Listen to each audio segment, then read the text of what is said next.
Photo येतोय. मी भेंडीचा आमचा व्यवहार चालत तो मीनविलास पळजव मधून निघालून चिंचवलीच्या भिगवणच्या पुढे चिंचवलीचं रान आहे. चिंचवलीच्या रानातून पुढं खडकी लागते. त्या बॉर्डरवर मोटरसायकलच निघालेलो जावा गाडी.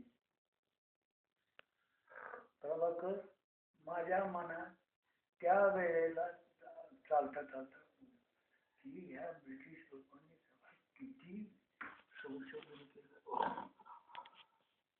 असं मनोस्तोर तयारीचा भाग झाला. लंगोटी इथून त्या झाडाच्या पुढं आणि चिकटून मी त्याला बसलो असल्यामुळे हेलपाटलो नाही आणि गाडी 60-70 मैलाच्या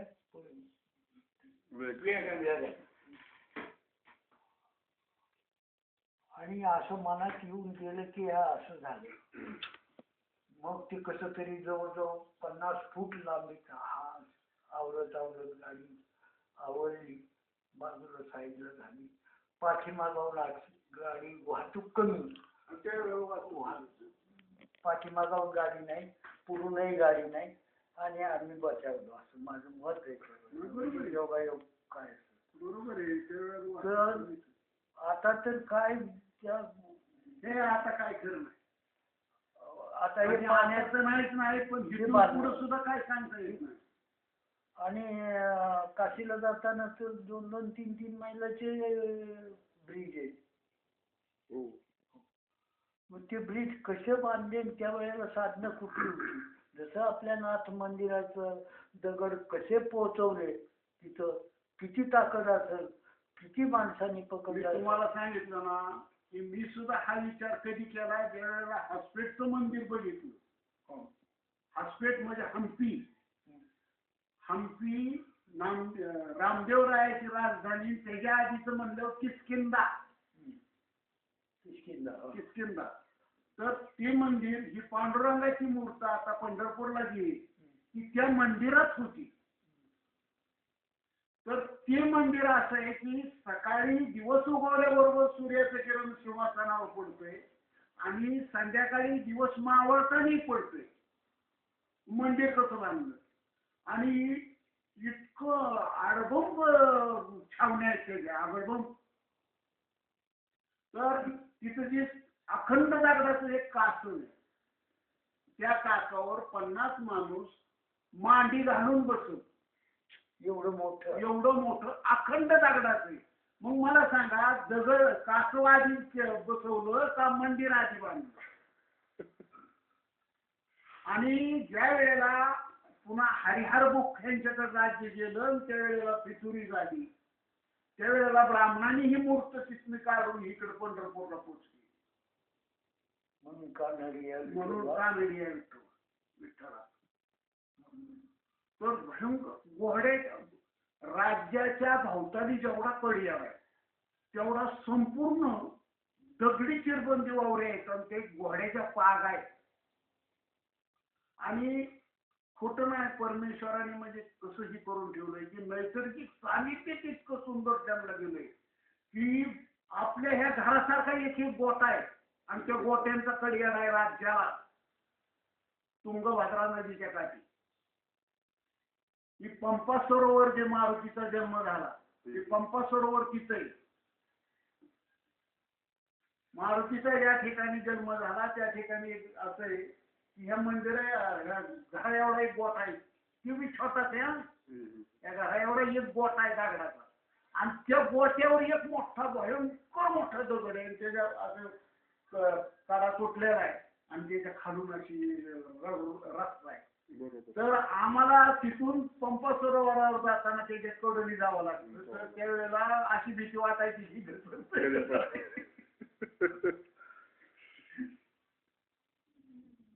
जवळच तारा पर्वत आहे. गवताची काडी नाही.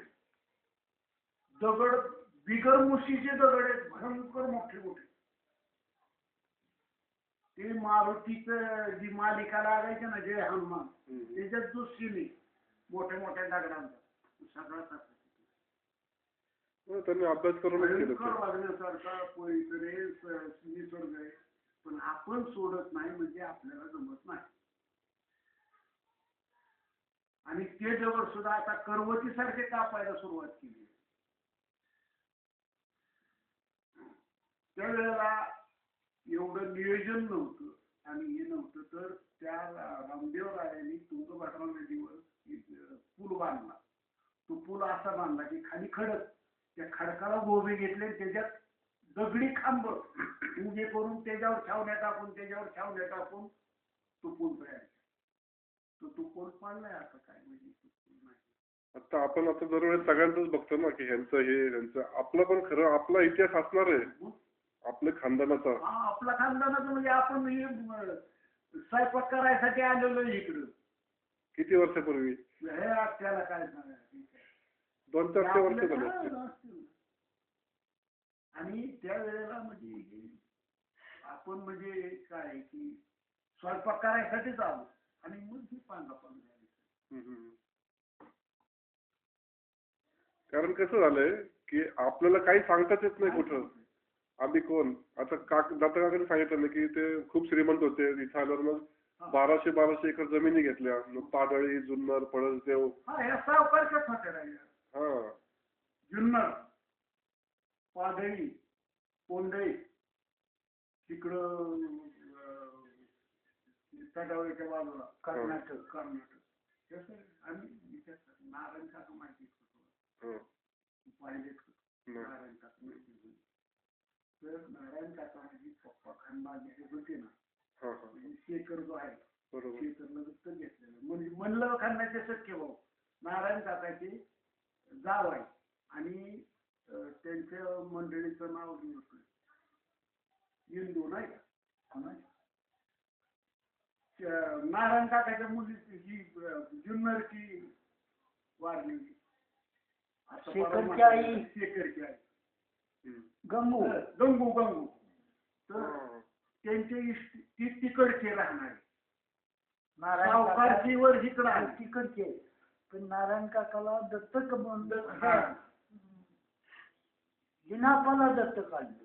आणि दिनापाला बहीण होती ती, त्यांचं मिठाईचं दुकान होतं आणि रोज पावली म्हणून शिल्लक ठेवून, म्हणजे हे कुणी सांगितलं कोंडाबाईनं,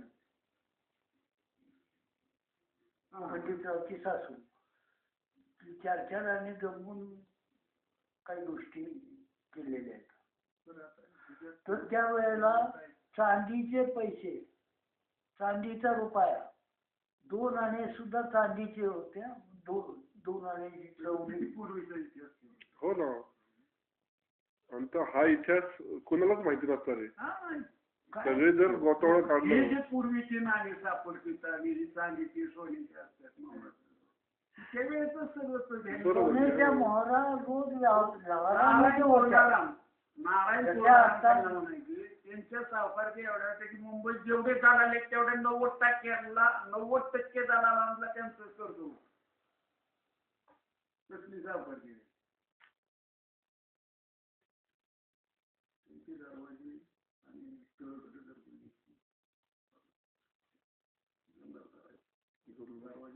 काय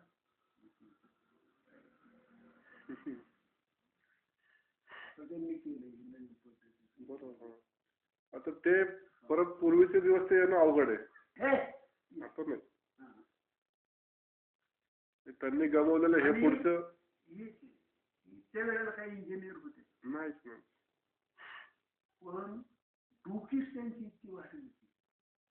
त्या 12मध्ये एक विहीर होती, विहिरीत उडी टाकायची, बुडी घ्यायची आणि आज जाऊन गावाला ठेवायची आणि डुबायची. ह्याच्यातली विहीर 12मधीची अलीकडे ही नव्हती, वकिलाची विहीर म्हणायची.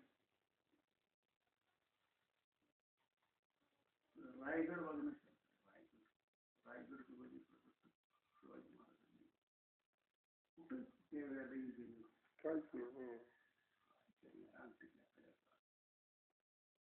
काय त्यांच्या नावचं कीर्तन सांगतात बरं का. ती काय नाव तिचं, जयतुंबी उडी टाकली ती हिरकणी.